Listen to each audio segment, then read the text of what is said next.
এই গল্পটা আমার কোনো রোমাঞ্চকর কেসের ব্যাপারে নয়, না তো কোনো রকম রহস্যজনক একটা ঘটনা সম্বন্ধীয়। একটা সাধারণ গল্প ব্যাস। একজন পিতা আর তার 3 বছর বয়সী ছোট্ট সুন্দর একটা বাচ্চার।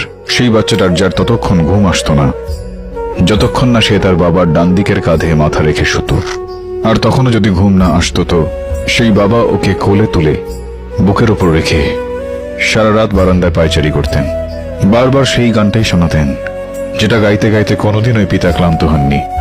আর শুনতে শুনতে ওই বাচ্চাটা নিজের দীর্ঘদিনের রাখা গোফটা শুধুমাত্র সেই কারণেই কেটে দিয়েছিলেন যে ওই গোফ বাচ্চাটার গায়ে লাগতো। একটা সময় এরকম ছিল যখন 8 বছরের ছিল এই বাচ্চাটা। গ্রামে আকাল পড়ল, ঘরে খাওয়ার জন্য এক ফোঁটা কিচ্ছু নেই। ওই বাচ্চাটা নিজের পুতুলটা নিয়ে, যে পুতুলটার নাম খুব ভালোবেসে নিলাম রেখেছিল, ওই পুতুলটাকে নিয়ে ওর বাবার কাছে গেল আর বলল যে, বাবা, মায়ের গয়না